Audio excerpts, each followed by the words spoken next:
Okay, got a question for you. If you were going to ask any married couple, or even a couple going to get married, and I'm talking they may be church-going couples, they may be Christian couples, they may be have never been in church their whole life. What do you think the goal of their marriage is? What would you say? Happiness. I don't think it really makes much difference if you're a follower of Christ or not.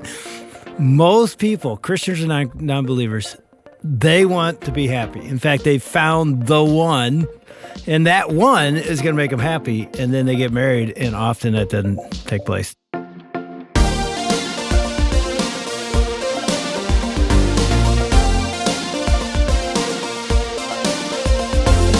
Welcome to Family Life Today, where we want to help you pursue the relationships that matter most. I'm Shelby Abbott, and your hosts are Dave and Ann Wilson. You can find us at FamilyLifeToday.com or on the Family Life app. This is Family Life Today.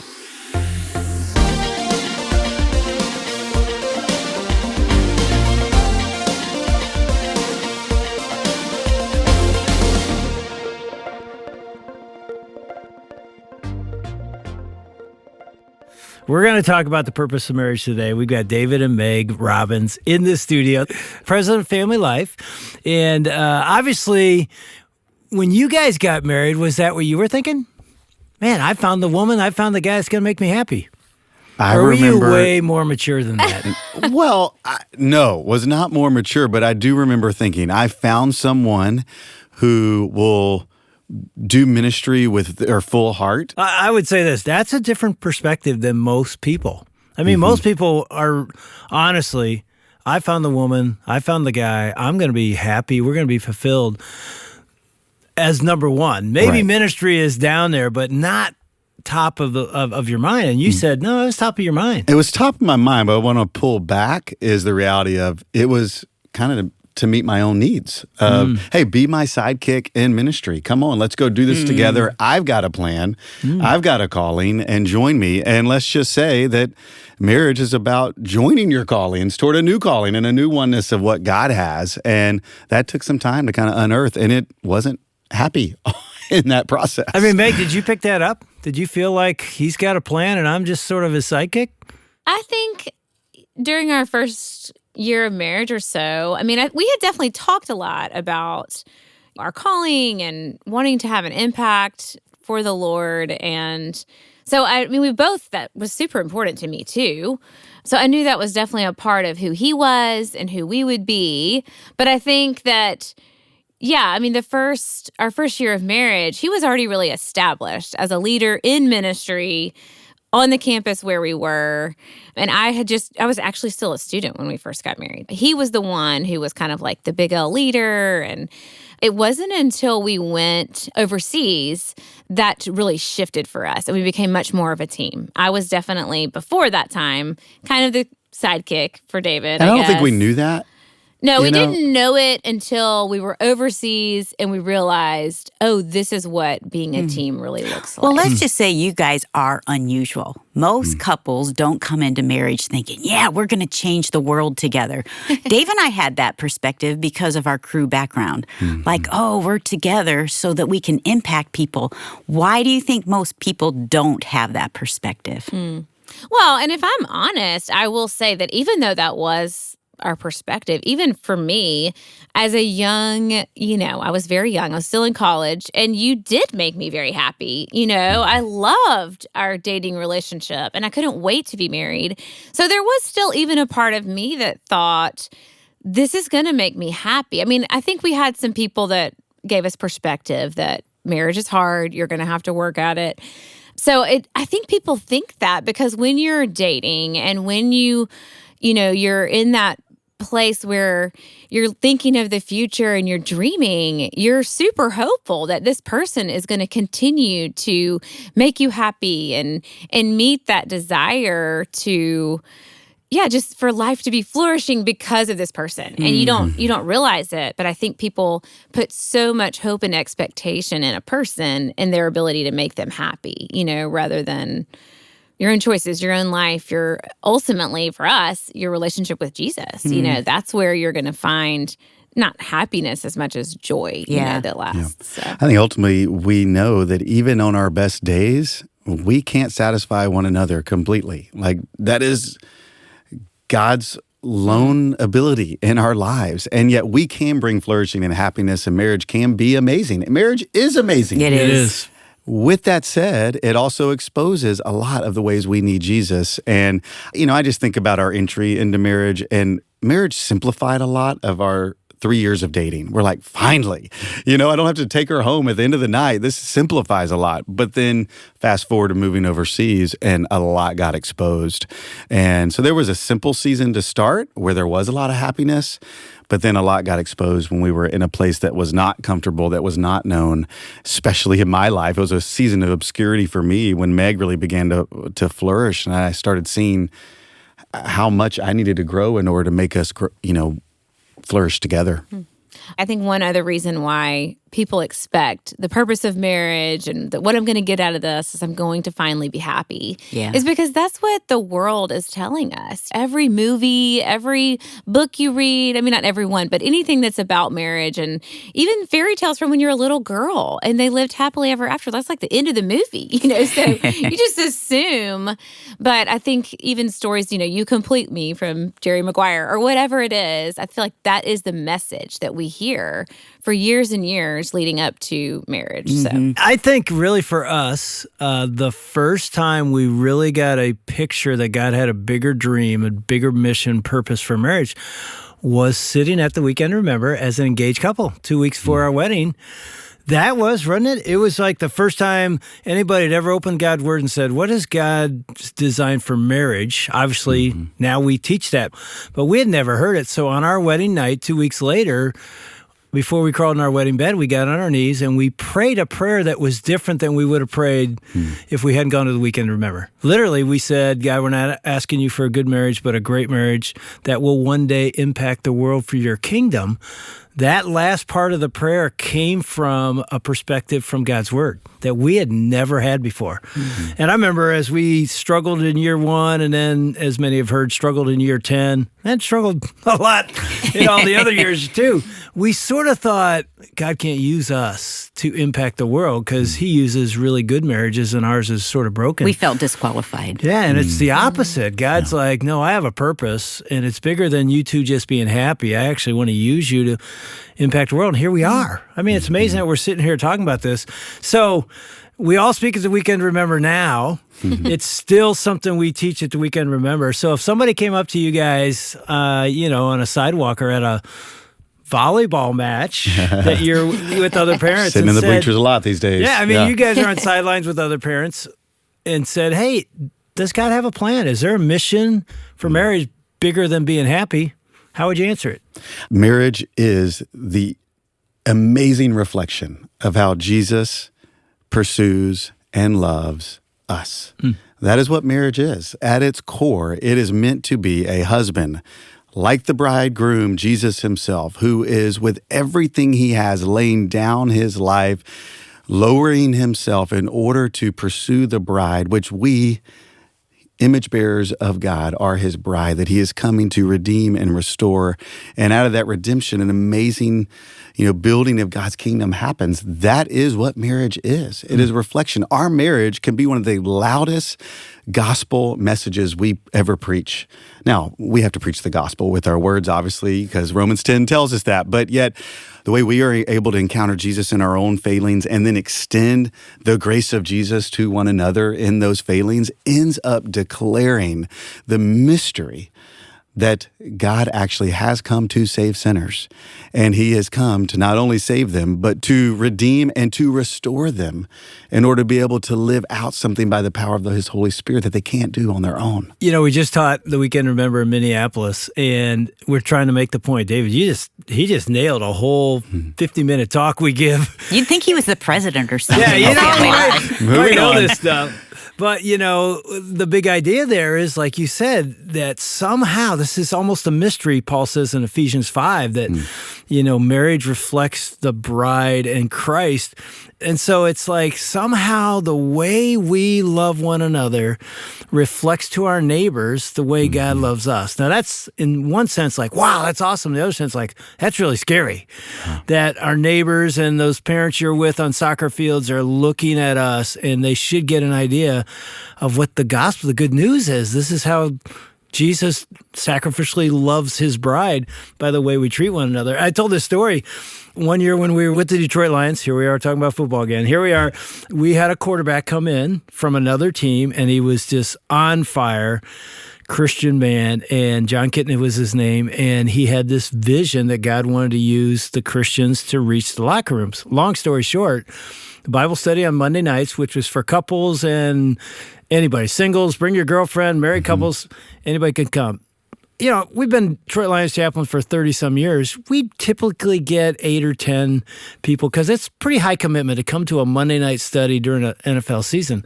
When John's there and Jenny, his wife, and they had kids, this thing starts to grow and grow. And by week 5 or 6 of the season, there's 50 people coming. 45, 50 people every Monday night. We find out they're driving 2 cars to get a seat at the Bible study. And it was just crazy. And I remember one night there's this defensive back sitting there, and he's like the wildest dude on the team. And I should have been really excited that he was there. And so the Bible study. Well, you were excited he was there. I mean, I was excited, but I here's what comes out of my mouth. I'm like, dude, what are you doing here? Just like that. Instead of like, hey, I'm glad you're here. Like, it sort of came out, I'm sort of shocked. And I'll never forget this. John and Jenny are sitting right beside me. And the Bible said, people just sitting down. And I go, what are you doing here? He goes, I want what they got. And he points at John and Jenny. He goes, they got something I've never seen. I want it. And I thought right there, I go, that's the purpose of marriage. They are living in such a way that somebody that's far from Christ said, I want what they got. And guess what? He gave his life to Christ before that season was over and got baptized. And I thought that is the beauty of our marriage reflecting to others. This is what the heart of God is like. And don't you think our culture ever more so is looking to that and wanting that and longing for it and is attracted to that, a really solid marriage and couple? I mean, I think there's a freedom in it. What our marriages can display when you're committed forever, when you've made a covenant commitment that no matter what I see in you, I'm staying here. And what we experience with Jesus is that same covenant commitment. No matter what mistakes I make or things I think in my head or whatever it is, he's never going to be repulsed by me or turn from me. And in our marriage, we have the same opportunity because we all know that if there's anybody who knows all the junk is certainly my spouse. David knows all those things that not everybody knows. He sees the good, the bad, the ugly, and there's plenty of it, and yet that commitment of, but I love you and we're going to work through this because we know forgiveness and we know we've experienced that from Jesus, we can give that to one another freely. And, there's just a security that comes from that too. I think that's why the culture in the world is attracted to it. It gives glimpses of God's glory. That's what marriage does, that's what family does, and it ripples into people. And I just love thinking, okay, the guy who came to know Jesus, who you couldn't believe was there, how is he rippling into other people's lives now? That's the model he saw. So he's going to go show and tell of what he saw in the same way. And what I love about the Kitnas is the example of they lived it, and he wanted what they had, but they were also intentional, and it wasn't passive. They were gathering people. He came with the vision, and there are practical things we can do to help reflect Jesus to the people around us. Oh, let's talk about those. What do you think are some practical things that we can do as couples? I mean, first and foremost, I think as we even go into this zone of, okay, what are ways we can take steps of faith? First and foremost, you can just talk to God and go, God, you know the place you've put me. I'm where you put me. And I want to hear and see what you see and hear what you hear and give me eyes to see what's going on around me. And in doing that, I think it's really important that we genuinely love people. I mean, that's ultimately what Jesus did. He genuinely loved people, and there wasn't an agenda and they weren't a project. And I think that just before we get into practicals, one of the things to not do is to make someone your project. There's nothing that repulses people more, especially in our day and age. So we really need to have a heart check of, all right, we want to be a marriage on mission. We want to think intentionally about the people around us that God has put around us, that we have unique favor with, or someone that we keep bumping into, or it just gets put on our heart, and go, God, why do you keep crossing my path with that person? Or why do you keep putting them on my heart? But as we think about that, let's ensure we're not making them our project, because we can water, as 1 Corinthians 3 says, others can, plant seeds, but only God can make growth happen. And so continue to understand our role. Well, let me add too, you guys are in this prime season with the age of your kids that you're around different parents all the time. That's very true. People that are empty nesters, I'm hearing them come up. David and I are talking to people that are saying, our kids are gone. Now what? Now we're thinking, what's the purpose of our lives now that our kids are out of the house? But I like what you're saying, David. Pray. God, who are you bumping me into? Even being intentional about the people we're around, of loving them well. That's good. And I think that family, it really is kind of that universal language. Every culture, every nation, every group of people has families, and whether you come from a broken family or a solid, wonderful, loving family, or you lost your parents. I mean, everybody has a story connected to family, and often some combination of both heartache and goodness. And because of that, you referred to this earlier, Dave, but, I think there is something about just being honest about the broken places that we experience, because others are experiencing those same felt needs. Whether it's, I really wish that I was doing these things differently with my kids as I'm raising them, or I can't figure out what to do with this one child who just keeps doing the same thing over and over, or maybe it's just that we keep having the same conflict and it's just like a cycle over and over. People around us are experiencing those same things. And when we get honest about what we're experiencing and how we're coming back to Jesus and back to one another, I just feel like kind of cracking open the door of what's really going on in our own home and in our own hearts. People long for that one of the so most much. Impactful things we can do. But we kind of underestimate that. And I used to think, well, we really have to be at a certain place in order to have an impact on others. Yeah. But that's like the biggest lie that the enemy would ever want us to believe, that we have to really be mature and in a really healthy place in order to impact others, when the reality of maturity is humility and depending on Jesus and walking with him. It's not that you have overcome and never struggle as, what do I do as a parent? That's dependency is maturity, in my opinion. Yeah. I think one of the exciting things when we understand as a married couple that there's a bigger purpose, he wants to reflect himself to the world through us. It gets you excited, like, oh my goodness. So even the trials and problems we have, don't hide them. Let people see them and then let them see Jesus in it. I know that, for 12 years, I think it was 12 years, I coached high school football because my boys were in this high school, and I wasn't on the staff, but I was just a helper. But every day when I would walk from the school building locker room down to the varsity field, there's this little ramp. And every single time I made that walk, I prayed. Just to remind myself, I'm not here to win football games, although, of course, we want to do well. I just needed to remind myself, God's called us to make an impact on our corner of the world. That's a family life principle right there. This is the corner he's putting me in right now. And I would literally just say, God, I'm here to make boys into men, followers of Christ. Help me shine today, my language, my attitude, everything. It was just this little walk, this silent prayer, and it was just a reminder, this is why we're on this planet. And man, all those families ended up in our home, in our church. Couples, families, legacies were changed because a guy coached high school football and he had a bigger vision than just winning football games. That's what it's about, right? Yeah. And you were praying a prayer to, God, open my eyes. What are you doing around me? And it's no wonder that those people ended up around your kitchen table. And to get really practical, there are planned things that we can do and need to do. And there are organic things just to go, God, I want to be responsive in the moment. We were so blessed 2 weeks ago to have a neighbor who noticed our tire was flat, and we had never changed this tire on this big car that we had that's fairly new. It's a 2009 with a lot of mileage, but it's new to us. And anyway, he got under there and helped us change this tire, spent 2 hours. We were so blessed by a neighbor that chose to take the margin to invest in us. Like our trust with him is at a totally different level now. Or taking margin and even emotional margin on the bleachers to go, I'm going to actually start the conversation. I'm going to initiate it.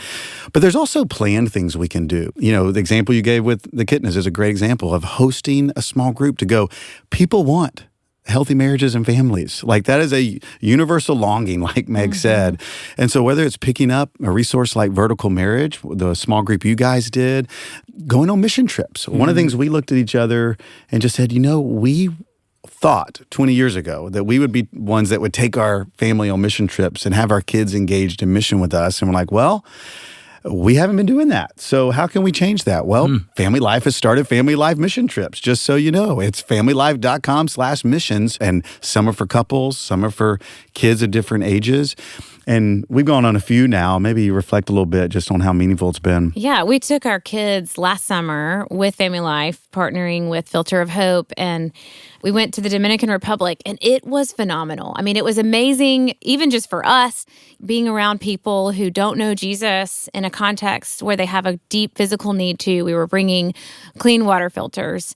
And I think the most powerful thing for us personally that we experienced was just watching our kids who the first day, what I love about this opportunity in particular is there's kind of something for everyone to do. So, you know, one person can kind of drill a hole in a bucket and another person can explain how the water filter works. I think one of our kids' job was just to hold the clean cups, you know, for the water. And then like another person's going to kind of, you know, explain how the water filter works. And then somebody else will share their story and maybe talk about how there's actually a more amazing living water for you. And in that process, our kids kind of went from, you talk about Jesus and we'll drill the hole in the bucket on the first day. But as we went through the next few days, by the end, they're like, can I be the one to tell about Jesus? Just seeing them slowly move through that process and gain courage by watching other people or their peers take steps of faith or other teenagers on the trip. And then other people who, other than us,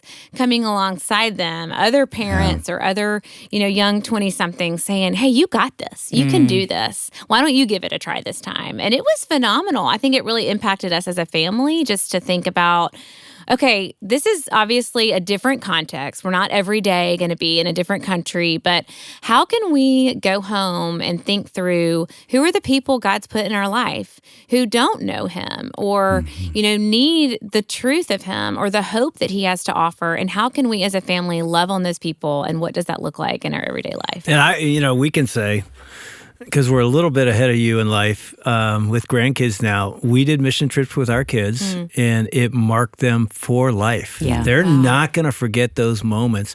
And one of the things that surprised me is when you invite even a neighbor or a friend that's not a church-going person, they often will say yes to a mission trip because they want to help the world. Yeah. Right. And then you get them in that environment and there's your marriage, again, making an impact on a neighbor.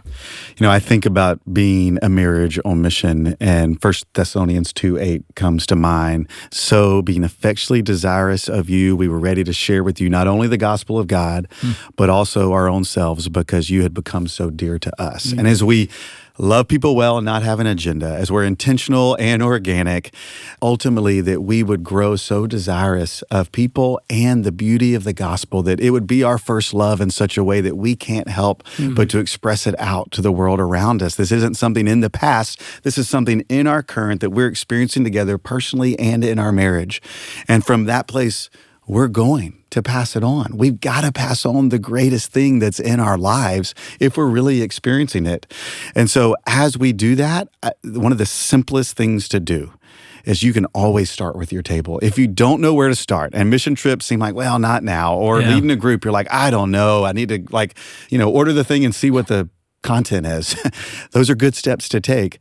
You can start with your table. Not everyone may come to church with you, but pretty much everyone will say yes to an invitation to your table. Yeah. And the thresholds of trust that happen when you get someone around a table over a meal, it seems a lot like how Jesus did ministry. And you as a family can have people in your home and watch God as you take interest in their story and really get to know them do amazing things by you just loving them well and sharing your story.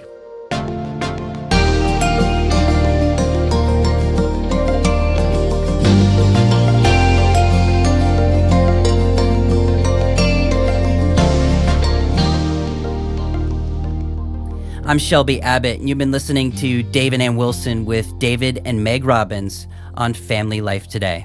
Yeah, start with your table, your own kitchen table in your home, your dining room table in your home, your coffee table over a meal, and watch your life and the lives of others change for the glory of Jesus. I love this conversation today, and it resonates so close with my heart, that missionary spirit in me that has made me be on staff with Crew and now Family Life for so many years. I love it.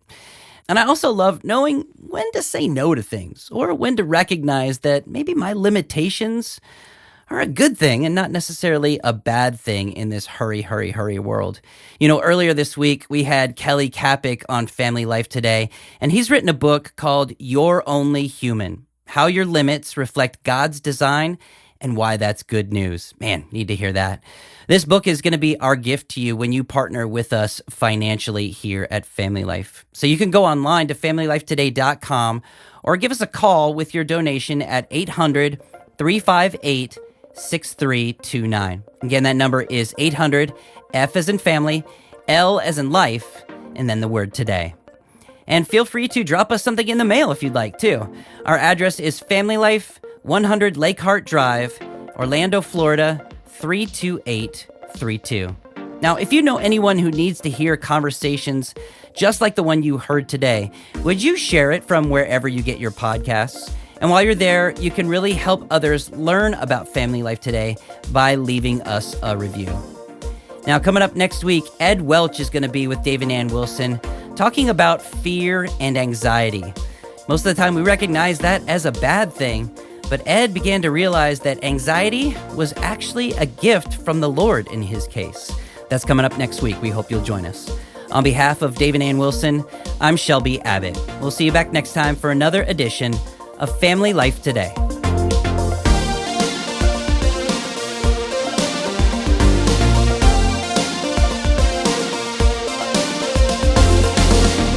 Family Life Today is a donor-supported production of Family Life, a Crew ministry, helping you pursue the relationships that matter most.